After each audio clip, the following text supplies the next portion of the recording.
আসসালামু আলাইকুম। আশা করছি ভালো আছেন। আজকে আমরা খুবই সকালে চলে আসছি মিম এগ্রো ফার্মে। এখানে ফ্রিজিয়ান জাতের গরু পালন করা হচ্ছে ঈদুল আযহা ২০২৫ উপলক্ষে। এগুলোকে কিভাবে খাদ্য দেওয়া হচ্ছে, কতটুকু পরিমাণে খাদ্য দেওয়া হচ্ছে এবং এগুলো কিন্তু খুবই শীঘ্রই বিক্রি করা হবে। দীর্ঘ ৫ মাস থেকে পালন করা হচ্ছে। তো দর্শক, এই ২ টা গরু কেনা হয়েছে ৳২,০০,০০০ দিয়ে এবং দেখতে পাচ্ছেন আপনারা যে কত সুন্দর হয়েছে মাশাআল্লাহ। ভালো জাতের গরু পালন করতে হবে।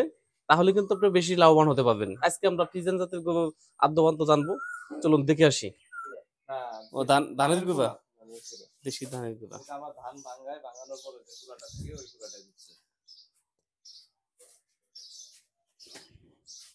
আর এইটা হচ্ছে মিক্সার খাবার, তাই না?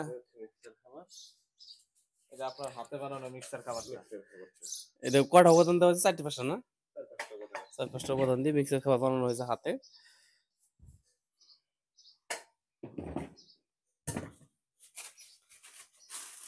এটার মধ্যে কি হবে এটা? বাড়িতে কোনো খাদ্য আছে নাকি বাইরে দেখা যাচ্ছে?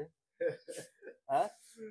গোপন খাদ্য না, এটা হচ্ছে আপনার সর্ষের তেল খাই তো, সর্ষে হ্যাঁ। ভাঙাই। সরষের গাদ আর কি? এটা গাব যেটা ওইটা। নিচে আচ্ছা। পড়ছে না গাবটা? পরে ওই গল্প দিয়ে ও।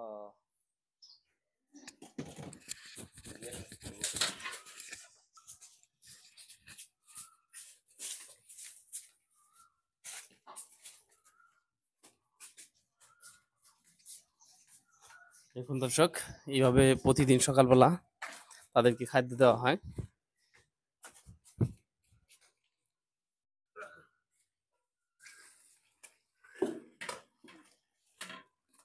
পানির পরিমাণটা বেশি দেন এটা, না?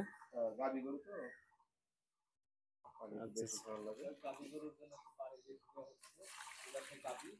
আর ওই পাশে হচ্ছে আমরা অনেকদিন পর চলে আসলাম সেই মিম এগ্রো ফার্মে। এখানে ২টি গরু পালন করা হচ্ছে ফ্রিজিয়ান জাতের গরু। এই গরু ২টা কেনা হয়েছে মাত্র ৫ মাস আগে। এই ৫ মাসে কিভাবে মোটা তাজা করতেছে, কি খাদ্য? বর্তমানে ঈদুল আযহা টার্গেট করে গরুগুলো কিন্তু পালন করা হচ্ছে। এই কিছুক্ষণ আগে এখানে খাদ্য দেওয়া হয়েছে এবং খাদ্যগুলো দেখেন চেটেপুটে খেয়ে উঠছে। তো দর্শক, এই ঈদ উপলক্ষে যেহেতু ঈদের বেশি সময় নাই, ঈদুল আযহা ২০২৫, তো তাদেরকে ভরপুর বর্তমানে ৩ কেজি করে ফিড দেওয়া হচ্ছে এবং দানাদার মিশ্রণ খাদ্য দেওয়া হচ্ছে এবং অন্যান্য উপাদান রয়েছে। কেননা এখন যেহেতু সময় নেই একদমই, এই কম সময়ের মধ্যে তাদেরকে একটু বেশি পরিমাণে খাদ্য দিতে হবে। তাদের যে দেহটা একটু বড়, আগে থেকে বেশি করে দেওয়া হয়তো, কিন্তু ফিটের পরিমাণটা কম দেওয়া হয়তো।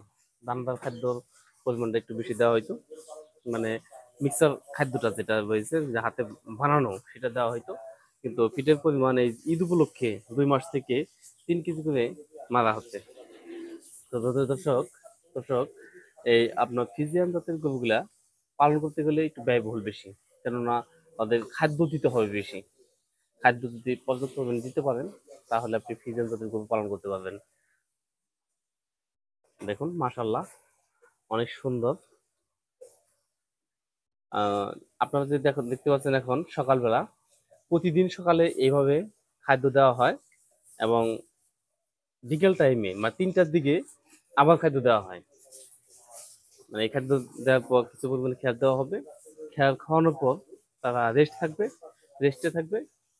রেস্ট রেস্টের পর আবার দেওয়া হবে তাকে দানাদার খাবার দেওয়ার পর কাঁচা ঘাস এবং খড় দেওয়া হবে।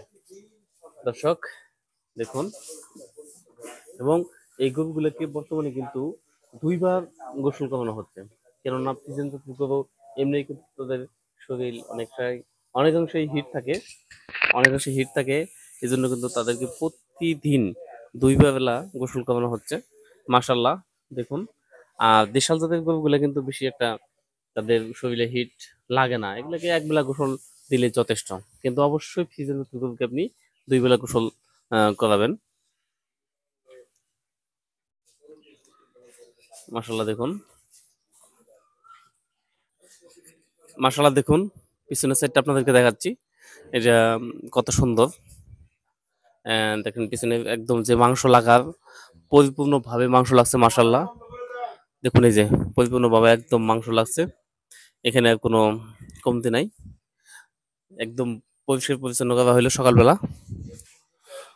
ওই পাশে দেখতে পাচ্ছেন মাঝখানে একটি পার্টিশন দেওয়া হয়েছে। পার্টিশন দিয়ে ওই পাশে গাভী গরু পালন করা হচ্ছে, আর এই পাশে ফ্রিজিয়ান জাতের ষাঁড় গরু পালন করা হচ্ছে।